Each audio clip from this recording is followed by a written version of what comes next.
Sir మొన్న lotus పౌండ్‌లోని Jagan గారి ఇంటి పైన జేసీబీలతో దాడి చేసి మొత్తం ఇల్లు బయటన అవన్నింటిని కూల్చేశారు కదా!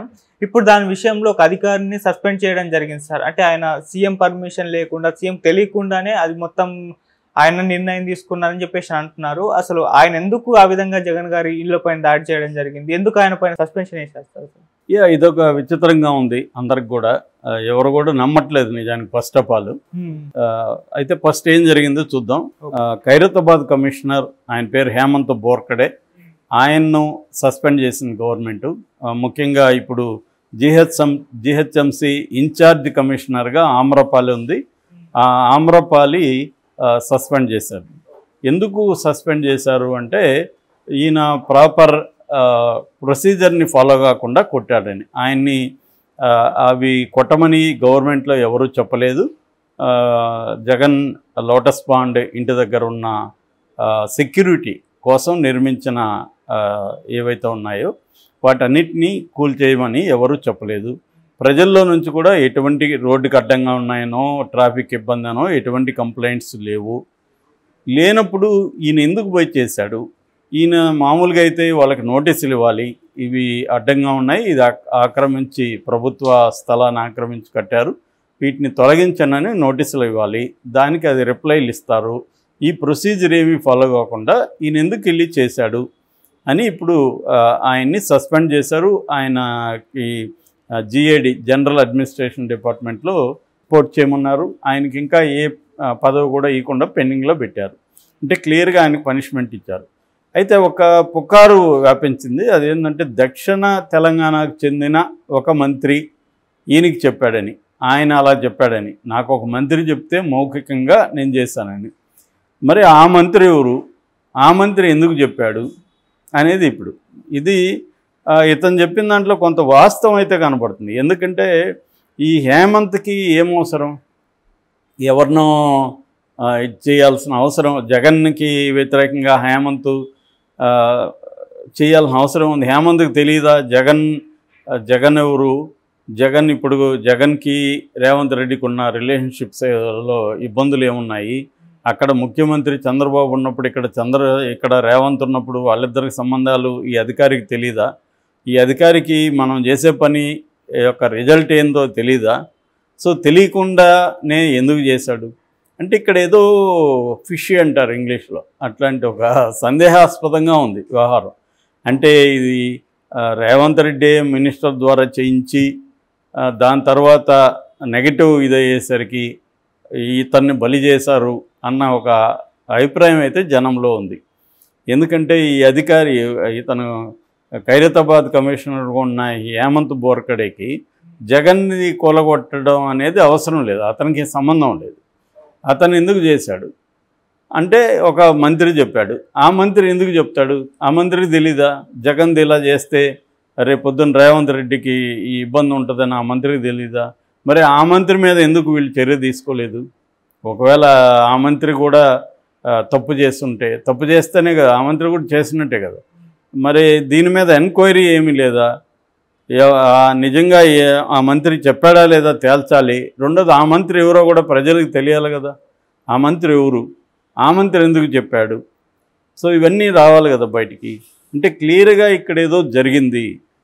ఎక్కువ మంది నమ్మేది ఏంటంటే ఇది రేవంత్ రెడ్డే కావాలని చేయించి ఇప్పుడు వ్యతిరేకత వచ్చింది, కాంగ్రెస్ పార్టీలో కూడా నీకెందుకయ్యా ఇవన్నీ అన్నట్టుగా ఇబ్బందులు వచ్చాయి, దాంతో అది క్లీన్ చేసుకోవడం కోసం ఇతన్ని బలి చేస్తున్నారు అనేది ఇప్పుడు వినిపిస్తున్న వాదన. అదే కన్విన్సింగ్గా కూడా ఉంది. ఎందుకంటే ఇప్పుడు ఈ వాదన కన్విన్సింగ్గా లేదు. ఏది హేమంత్ బోర్కడే ఆయన సొంతంగా నిర్ణయం తీసుకొని దాన్ని పగలగొట్టేశాడు, ప్రొసీజర్ ఫాలో కాలేదు, ఇది కన్విన్సింగ్గా లేదు.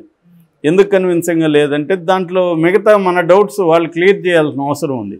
అతనికి ఏం సంబంధం, అతను ఎందుకు చేశాడు, అతను ఒక మంత్రి చెప్పాడు అంటున్నారు, అది నిజమా కదా, ఆ మంత్రి ఎవరు, ఆ మంత్రి ఎందుకు చెప్పాడు, మరి మంత్రి చెప్పుంటే అతని మీద ఎందుకు చర్య తీసుకోలేదు, ఇవన్నీ గ్యాప్స్ ఉన్నాయి ఈ స్టోరీలో. సో మరి పేరుకి మాత్రం వస్తున్నది ఏంటంటే ఆమ్రపాలి ఆగ్రహం, అతను కమిషన్ని బదిలీ చేశారు, ఒక్క ఫోన్ కాల్ రేవంత్ రెడ్డి ఒక ఫోన్ కాల్ చేయగానే మొత్తం సెట్ అయిపోయింది, ఇవన్నీ మాట్లాడుతున్నారు.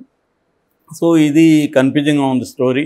ఎందుకంటే మొత్తం మీడియా అంతా కూడా దీన్ని ఎలా ఫోకస్ చేసిందంటే జగన్కు షాక్ ఇచ్చాడు చంద్రబాబు, కూలగొట్టింది, ఇతను గిఫ్ట్ ఇచ్చాడు రేవంత్ రెడ్డి చంద్రబాబుకి ఇక్కడ కొట్టింది.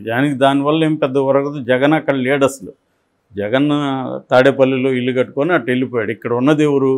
వాళ్ళ కాంగ్రెస్ నాయకురాలే కదా, షర్మిల ఉంది. షర్మిల వాళ్ళ అమ్మున్నారు ఇక్కడ. ఎప్పటి నుంచో షర్మిల ఉంది. వైఎస్ఆర్టీపీ ఆఫీస్ కూడా అదే.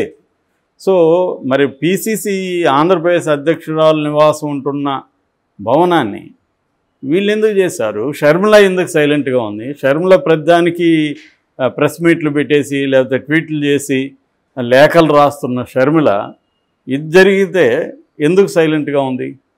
మొత్తంగా కూడా ఇది ఏదో ఒక వ్యవహారం ఏదో నడుస్తుంది. క్లియర్గా జగన్ మీద రివెంజ్ అనేది మల్టిపుల్గా స్టార్ట్ అయింది అక్కడ. అందులో భాగంగానే ఇది చేశారు. ఇక ప్రతి ముఖ్యమంత్రి ఉన్న ప్లేసుల్ని రోడ్లని ఆపేసిన సందర్భాలు బోల్డ్ ఉన్నాయి. గతంలో చంద్రబాబు ఉన్నప్పుడు ఆ రోడ్డు అంతా క్లోజ్ అయిపోయేది. ఇక్కడ కేసీఆర్ ఉన్నప్పుడు మనకు తెలుసు ప్రగతి భవన్ ముందంతా క్లోజ్ చేసేసారు. సో ఇవి అలాగా జగన్ది కూడా అక్కడ సెక్యూరిటీ కోసం ఆటోమేటిక్గా జగన్ చెప్పాల్సిన పని లేదు. ఆ సెక్యూరిటీ ప్రోటోకాల్ వాళ్ళే ఇవన్నీ ఏర్పాటు చేసేస్తారు. కాబట్టి ఇప్పుడు అక్కడ ప్లేస్ లేనప్పుడు ప్రభుత్వ ప్లేస్ అయినా కూడా చేస్తారు. ముఖ్యమంత్రికి సెక్యూరిటీ కావాలి కాబట్టి ప్రధానమంత్రికి చేయరా, ఎవరికైనా చేస్తారు. అది ముఖ్యమంత్రిగా లేడు కాబట్టి ఇప్పుడు నోటీసులు ఇవ్వచ్చు. వీళ్ళు ముఖ్యమంత్రిగా లేదు, నీకు ఈ కైండ్ ఆఫ్ సెక్యూరిటీ అవసరం లేదు, అది తీసేయండి, రోడ్డుకి అడ్డంగా ఉందని ఇవ్వచ్చు. నో ప్రాబ్లం దాంట్లో. కానీ అవేమీ చేయకుండా చేయడంలో అంటే సింబాలిక్ జెస్చర్స్ ఇవన్నీ. దీనివల్ల జగన్కి ఏమవుతుంది అని కాదు. అంటే మేము జగన్ని ఏ రకంగా ఇబ్బంది పెట్టాలో అన్ని రకాలుగా పెడతాము అనేది దానికోసం ఒక టీం వర్క్ చేస్తుంది ఆంధ్రప్రదేశ్లో. అంటే ఏ పద్ధతిలో జగన్ని ఇబ్బంది పెట్టాలి, ఎక్కడెక్కడ స్కాములను ఎలా బయటికి తీయాలి, ఇవన్నీ. ఇదే మొన్నటి వరకు జగన్ని ఏమేమి విమర్శించారు వీళ్ళు. మా మీద ప్రతీకారం తీర్చుకుంటున్నాడు, మా వాళ్ళ లేని కుంభకోణాలు ఇరికిస్తున్నారు, ఈ కేసులు పెడుతున్నాడు, చంద్రబాబు జైల్లో పెట్టాడు, ఇవన్నీ వాళ్ళు మాట్లాడుతున్నారు. ఇప్పుడు సేమ్ వీళ్ళు ఇంకా డబుల్ 100 ఫోల్స్లో చేస్తున్నారు, సేమ్ చేస్తుంది. సో ఇక్కడ రేవంత్ రెడ్డి అంటే గతంలో నా మీద ప్రతీకారం తీర్చుకున్నాడు కేసీఆర్, నా మీద ఇది చేస్తున్నాడు. రేవంత్ రెడ్డి మొన్నటి వరకు మాట్లాడినాడు, రాగానే మళ్ళీ అదే చేస్తున్నాడు. ఇప్పుడు రేపొద్దున మళ్ళీ బీఆర్ఎస్ వస్తే సేమ్ రేవంత్ రెడ్డిని వీళ్ళు ఇలాగా చేస్తారు. అక్కడ జగన్ వస్తే అదే సేమ్ చేస్తారు. సో ఏ పార్టీ అయినా వాళ్ళు కంప్లీట్గా ప్రజలకు హామీలు ఏమి ఇచ్చామో దాని మీద ఫోకస్ చేద్దామనేది లేదు.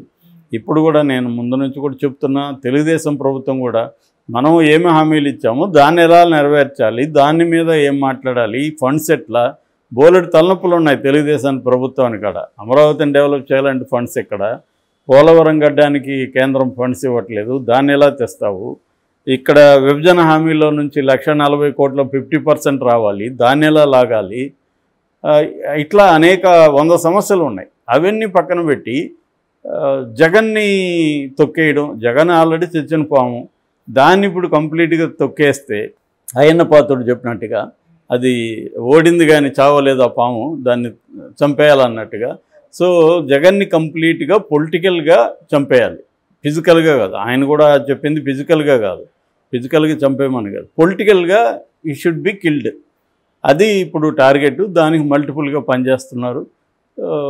ఇది ఎవరైనా చేస్తారని నేను చెప్తున్నా. తెలుగుదేశం వాళ్ళే చేయడం కాదు, ఎవరైనా చేస్తారు.